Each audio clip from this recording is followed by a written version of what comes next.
Imagine a world where your body wasn't your own, where doctors played gods and patients were nothing more than test subjects. No consent, no mercy, just cold clinical curiosity wrapped in the guise of progress. This is the shadow history of human experimentation. 10. Tuskegee Syphilis Study.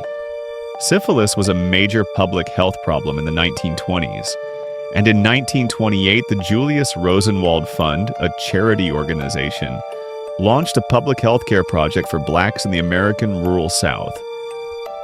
Sounds good, right?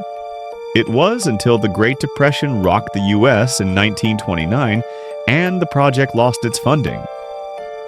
Changes were made to the program. Instead of treating health problems in underserved areas in 1932, poor black men living in Macon County, Alabama, were instead enrolled in a program to treat what they were told was their bad blood, a term that at the time was used in reference to everything from anemia to fatigue to syphilis.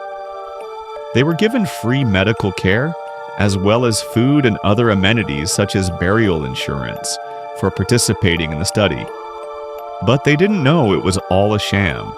The men in the study weren't told that they were recruited for the program because they were actually suffering from the sexually transmitted disease syphilis. Nor were they told they were taking part in a government experiment studying untreated syphilis, the Tuskegee study of untreated syphilis in the Negro male. That's right, untreated. Despite thinking they were receiving medical care, subjects were never actually properly treated for the disease. This went on even after penicillin hit the scene and became the go-to treatment for the infection in 1945, and after rapid treatment centers were established in 1947. Despite concerns raised about the ethics of the Tuskegee syphilis study as early as 1936, the study didn't actually end until 1972, after the media reported on the multi-decade experiment, and there was subsequent public outrage. 9. The Nazi medical experiments. During World War II, the Nazis performed medical experiments on adults and children imprisoned in the Dachau, Auschwitz, Buchenwald, and Sachsenhausen concentration camps. The accounts of abuse, mutilation, starvation, and torture reads like a grisly compilation of all 9 circles of hell. Prisoners in these death camps were subjected to heinous crimes under the guise of military advancement, medical and pharmaceutical advancement, and racial and population advancement. Jews were subjected to experiments intended to benefit the military, including hypothermia studies where prisoners were immersed in ice water in an effort to ascertain how long a downed pilot could survive in similar conditions. Some victims were only allowed seawater, a study of how long pilots could survive at sea. These subjects, not surprisingly, died of dehydration. Victims were also exposed to high altitude and decompression chambers, often followed with brain dissection on the living, to study high-altitude sickness and how pilots would be affected by atmospheric pressure changes. Effectively treating war injuries was also a concern for the Nazis, and pharmaceutical testing went on in these camps. Sulfanilamide was tested as a new treatment for war wounds. Victims were inflicted with wounds that were then intentionally infected. Infections and poisonings were also studied on human subjects. Tuberculosis, TB, was injected into prisoners in an effort to better understand how to immunize against the infection. Experiments with poison to determine how fast subjects would die were also on the agenda. The Nazis also performed genetic and racially motivated sterilizations, artificial inseminations, and also conducted experiments on twins and people of short stature. 8. Watson's Little Albert. Experiment. In 1920, John Watson, along with graduate student Rosalie Rayner, conducted an emotional conditioning experiment on a 9-month-old baby, whom they nicknamed Albert B, at Johns Hopkins University in an effort to prove their theory that we're all born as blank slates that can be shaped. The child's mother, a wet nurse who worked at the hospital, was paid $1 for allowing her son to take part. The Little Albert experiment went like this. Researchers first introduced the baby to a small, furry white rat, of which he initially had no fear. According to reports, he didn't really show much interest at all. Then they reintroduced him to the rat while a loud sound rang out. Over and over, Albert was exposed to the rat and startling noises until he became frightened anytime he saw any small, furry animal, rats for sure, but also dogs and monkeys, regardless of noise. Who exactly Albert was remained unknown until 2010, when his identity was revealed to be Douglas Merritt. Merritt, it turns out, wasn't a healthy subject. He showed signs of behavioral and neurological impairment, never learned to talk or walk, and only lived to age 6, dying from hydrocephalus, water on the brain. He also suffered from a bacterial meningitis infection he may have acquired accidentally during treatments for his hydrocephalus. Or, as some theorize, may have been, horrifyingly, intentionally infected as part of another experiment. In the end, Merritt was never deconditioned, and because he died at such a young age, no one knows if he continued to fear small furry things post-experiment. Stateville Penitentiary Malaria Study, it's estimated that between 60 to 65% of American soldiers stationed in the South Pacific during World War II suffered from a malarial infection at some point during their service. For some units, the infection proved to be more deadly than the enemy forces were, so finding an effective treatment was a high priority source. Army Heritage Center Foundation. Safe anti-malarial drugs were seen as essential to winning the war. Beginning in 1944 and spanning over the course of 2 years, more than 400 prisoners at the Stateville Penitentiary in Illinois were subjects in an experiment aimed at finding an effective drug against malaria. Prisoners taking part in the experiment were infected with malaria and then treated with experimental anti-malarial treatments. The experiment didn't have a hidden agenda, and its unethical methodology didn't seem to bother the American public, who were united in winning World War II and eager to bring the troops home. Safe and healthy. The intent of the experiments wasn't hidden from the subjects, who were at the time praised for their patriotism and in many instances given shorter prison sentences in return for their participation. 6. The Monster Study of 1939. Today we understand that stuttering has many possible causes. It may run in some families, an inherited genetic quirk of the language center of the brain. It may also occur because of a brain injury, including stroke or other trauma. Some young children stutter when they're learning to talk, but outgrow the problem. In some rare instances, it may be a side effect of emotional trauma. But you know what it's not caused by? Criticism. In 1939, Mary Tudor, a graduate student at the University of Iowa, and her faculty advisor, speech expert Wendell Johnson, set out to prove stuttering could be taught through negative reinforcement, that it's learned behavior. Over 4 months, 22 orphaned children were told they would be receiving speech therapy, but in reality, they became subjects in a stuttering experiment. Only about half were actually stutterers, and none received speech therapy. During the experiment, the children were split into 4 groups. Half of the stutterers were given negative feedback. The other half of stutterers were given positive feedback. Half of the non-stuttering group were all told they were beginning to stutter and were criticized. The other half of non-stutterers were praised. The only significant impact the experiment had was on that third group. These kids, despite never actually developing a stutter, began to change their behavior, exhibiting low self-esteem and adopting the self-conscious behaviors associated with stutterers. And those who did stutter didn't cease doing so regardless of the feedback they received. 5.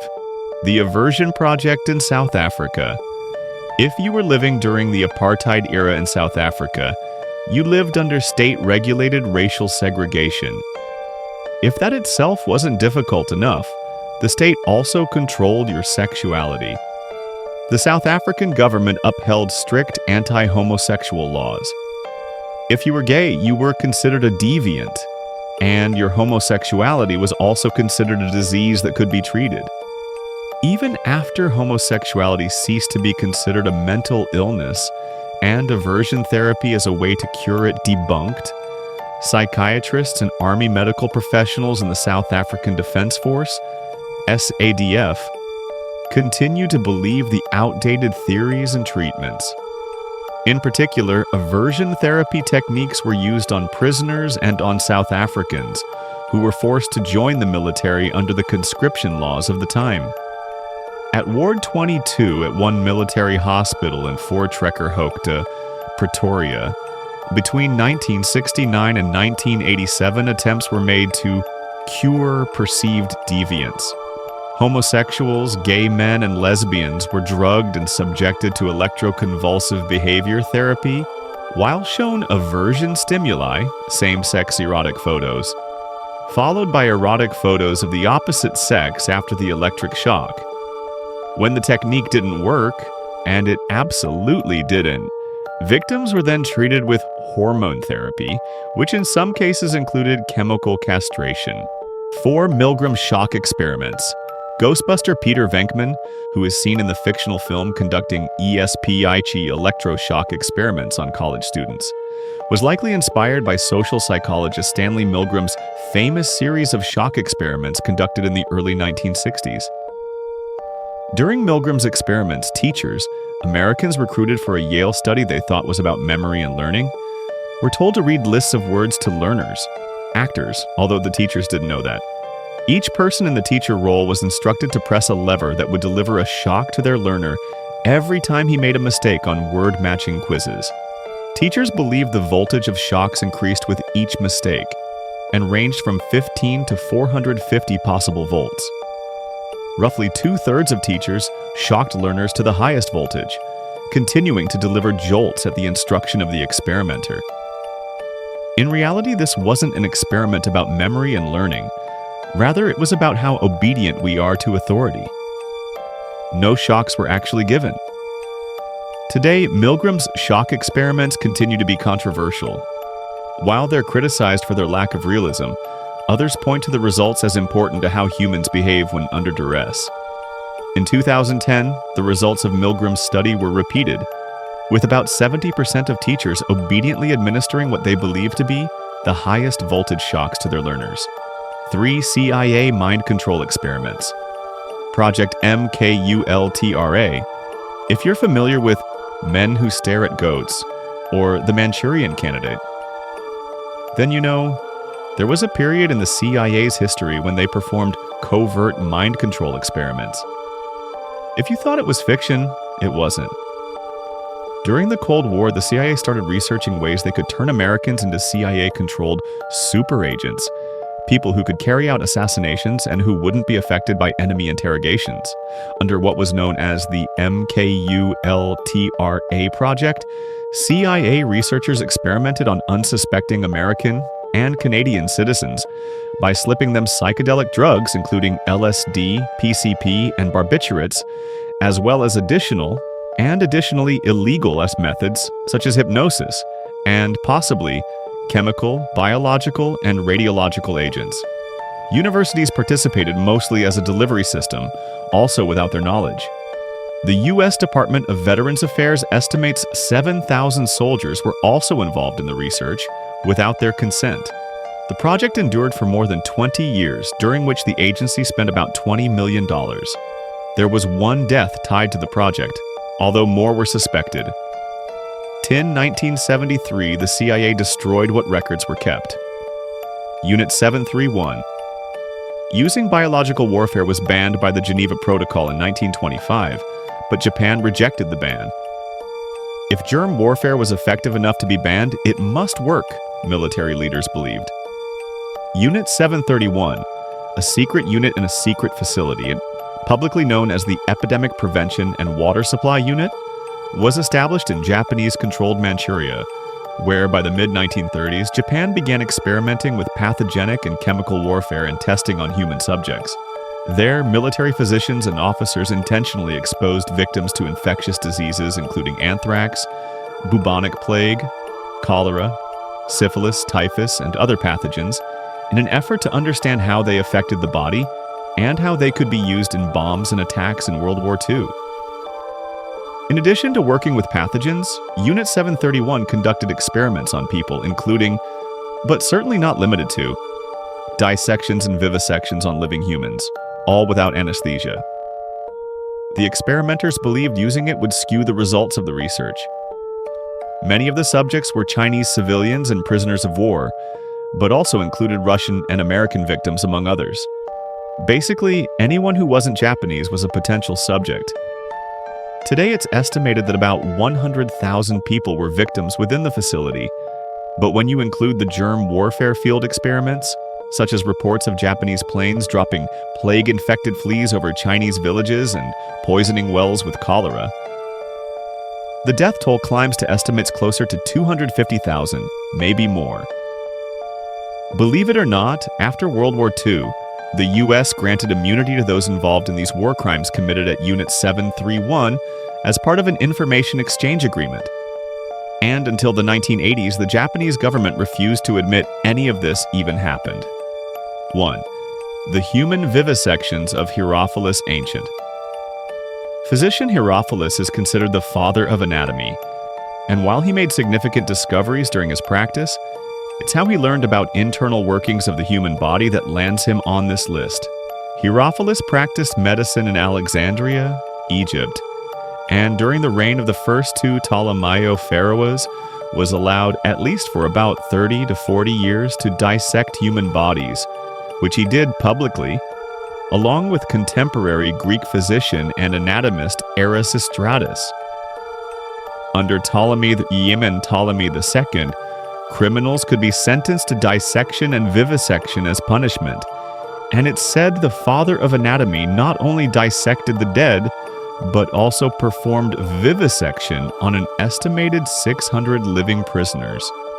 Herophilus made great strides in the study of human anatomy, especially the brain, eyes, liver, circulatory system, nervous system, and reproductive system.